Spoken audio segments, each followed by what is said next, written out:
మీ ఎలాంటి వ్యాపార ప్రకటనలకైనా వెంటనే మా ఛానల్ సంప్రదించండి. శ్రీ గురుభ్యో నమ. హరి ఓం. శ్రీ మహాగణాధిపతయే నమ. శ్రీ మహాసరస్వత్యై నమ. శ్రీ గురుభ్యో నమ. హరి ఓం. యక్కర్తా జగతాం భర్తా సంహర్తా మహసాం నిధి ప్రణమామి తమాదిత్యం బహిరంతస్తమోపహం. 2025 సంవత్సరం సెప్టెంబర్ నెల 12వ రాశి మీనరాశి.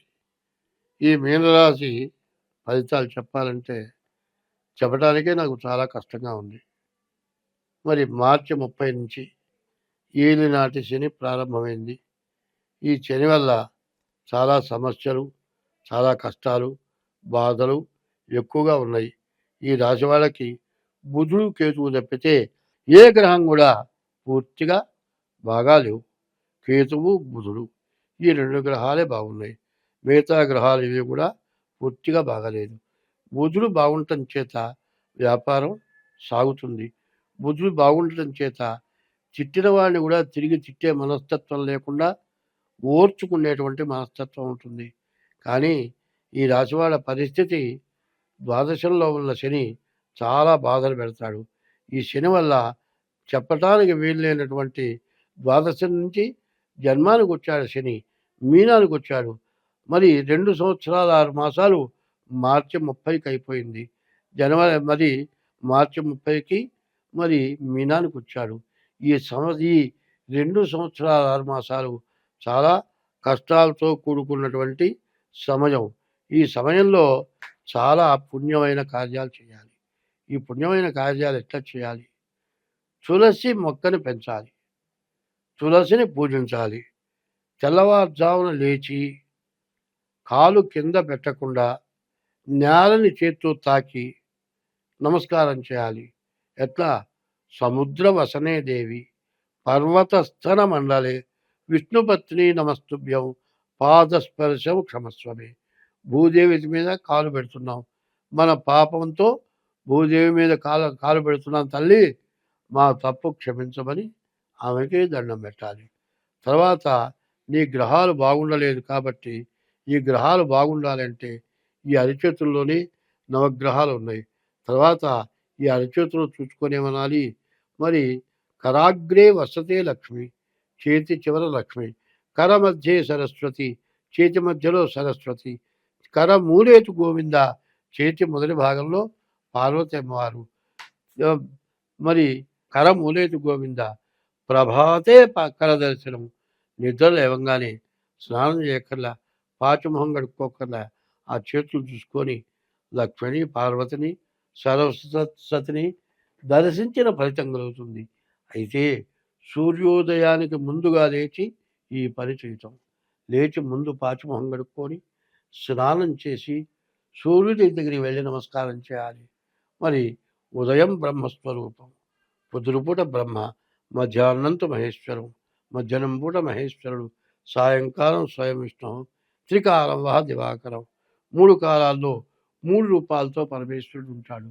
కాబట్టి ఆ సూర్య భగవానుడు అందరి దేవతల స్వరూపం. మరి ప్రపంచం మొత్తంలో కనపడే సూర్యుడు ఒక్కడే, అన్ని మతాలకు కనపడే సూర్యుడు ఒక్కడే. ఆ సూర్యుడు కనపడకపోతే ఒక్క సెకండు మనం బతకలేము. రాహుకేతువులు ఇద్దరే ఆ సూర్యుడిని ఇబ్బంది పెడతారు. కాబట్టి ఆ సూర్యుడిని పూజించడం ఎప్పుడూ మంచిది. కొంతమంది సూర్యుడిని పూజించేటువంటి వాళ్ళు ఏం చేస్తారంటే, సూర్య కిరణాలు కనపడని రోజున భోజనం చేయరు. ఆ సూర్యుడిని పూజించేటువంటి వాళ్ళకి ఎటువంటి గ్రహ దోషాలు కూడా పట్టవు. కాబట్టి ఏలినాటి శనివాళ్ళు భూదేవతన, అరిచేతుల్లో లక్ష్మీ పార్వతి సరస్వతిని, మరి సూర్యుని చూసి బ్రహ్మ విష్ణు మహేశ్వర స్వరూపంగా తలచి దండం పెట్టి రోజు శివాలయానికి వెళ్ళి శివుడికి మారేడు దళాలతో పూజించి, శనికి 11 ప్రదక్షిణాలు చేసి, శని దగ్గర దీపారాధన చేసి, ప్రతి శనివారం శనికి అభిషేకం చేసుకుంటే ఈ మీనరాశి వాళ్ళకి ఎటువంటి ఇబ్బందులు, ఎటువంటి కష్టాలు కూడా రావు. కానీ ఎన్ని కష్టాలైనా సరే తప్పించుకోవాలి అంటే ముందు డేట్ ఆఫ్ బర్త్ ద్వారా మీ జాతకం చూపించుకోవాలి. ఎందుకంటే ఈ టైంలో నీ కష్టాల్లో నువ్వు పడతావు. నీ పిల్లలు దారి తప్పచ్చు. వాళ్ళు చెడిపోవచ్చు. ముందు వాళ్ళు బాగుండాలి అంటే ముందు నీ డేట్ ఆఫ్ బర్త్ ద్వారా నీ జాతకం చూపించుకొని నీవు సక్రమంగా ఉంటే నీ పిల్లల జాతకాలు జాగ్రత్తగా చూపించుకోగలుగుతావు. అన్ని విధాలా బాగుంటుంది. తర్వాత ఈ రాశి వాళ్ళు ప్రతిరోజు కూడా చీమల పుట్టల దగ్గర బియ్యపు రవ్వ, పంచదార కలిపి వేయండి. ఇట్లా వేసి నమస్కారం చేయండి. ఆవుకి ఆహారం పెట్టండి. గడపలోకి వచ్చిన ఆవుకి ఆహారం పెట్టండి. మూగ జీవులకి ఆహారం పెట్టండి. ఒక కుక్క ఉంటుంది, వాకిట్లోకి వచ్చి నిలబడుతుంది. నాకు ఆకలి అవుతుంది, ఆహారం పెట్టమని అడగటం దానికి చేత కాదు. అట్లా చూస్తుంది.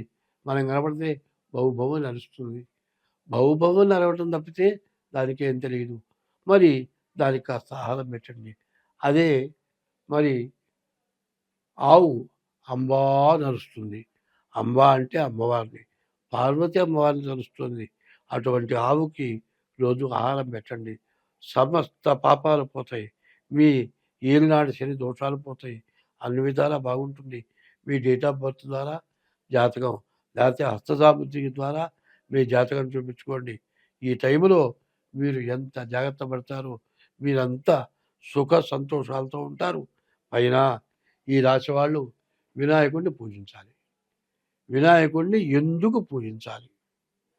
ఒకప్పుడు పర్వతరాజ పుత్రిక పార్వతి. పార్వతీ కళ్యాణం జరుగుతోంది. ఈ పార్వతీ కళ్యాణం జరిగేటప్పుడు వినాయకుడు చిన్న పిల్లవాట. ఆ పర్వతరాజ పుత్రిక పార్వతి వివాహానికి ఈశ్వరుడు గణపతిని తీసుకుని వెళ్ళాడు. ఆ పర్వతరాజు అనుకున్నట్ట ఎవరు పెట్టనంత గొప్ప భోజనం పెట్టాలనుకున్నట్ట. దేవతలందరినీ కూడా భోజనాన్ని పిలిచాట. అప్పుడు పరమేశ్వరుడు విఘ్నేశ్వరుడిని కదిలిచ్చాట. కదిలిస్తే ఆయన నాకు ఆకలి అవుతోంది, అన్నం పెట్టమంటున్నట్ట. మా పిల్లాడు చిన్న పిల్లాడండి, ఆకలి అవుతుంది అంటున్నాడు, కొద్దిగా చద్దన్నం పెట్టండి అని అడిగితే మా రాజుగారు దేవతలందరికీ పెట్టిన తర్వాతే ఆహారం పెట్టాలి, ఎవరికి పెట్టడానికి వీల్లేదంటున్నారు అంటే మరి వీళ్ళంతా వెళ్ళి పర్వతరాజుని పోయి ఏమయ్యా పసిపిల్లాడికి అన్నం పెట్టకపోతే మేమేం చేయాలయ్యా అంటే వంటవాడు ఏరే పసిపిల్లలకి అన్నం పెట్టకపోతే పెట్టరా అన్నాడు. పెట్టరా అంటే వీళ్ళు 33 కోట్ల దేవతలకి ఉన్న ఆహారం మొత్తం మొదటి ముద్దలోనే గడప తిన్నట్ట. సరే ఇంకా అన్నం పెట్టమంటున్నాడు. మళ్ళీ పోయి ఏమండి మా పిల్లడికి ఒక ముద్ద పెట్టాలండి, వాడి కడుపు నిండలేదు. అరే ఏందో ఎందుకు పెట్టలేదంటే అయ్యా మొత్తం మొదటి ముద్దలోనే తిన్నాడయ్యా, మళ్ళీ వంట చేయాలి. సరే మళ్ళీ వంట చేస్తే మొత్తం చేసింది మళ్ళీ 2వ ముద్దలోనే తినేశాడు. అప్పుడు పర్వతరాజు గర్వం అణిచాడు. గణపతిని పూజించేటప్పుడు గర్వంతో కానీ అహంకారంతో కానీ గణపతిని పూజించకూడదు. భక్తితో పూజించాలి. ఈ భక్తితో ఎవరు గణపతిని పూజిస్తారో, శ్రద్ధ భక్తితో గణపతిని పూజిస్తే అన్ని పనులు అవుతాయి. స్వస్తి.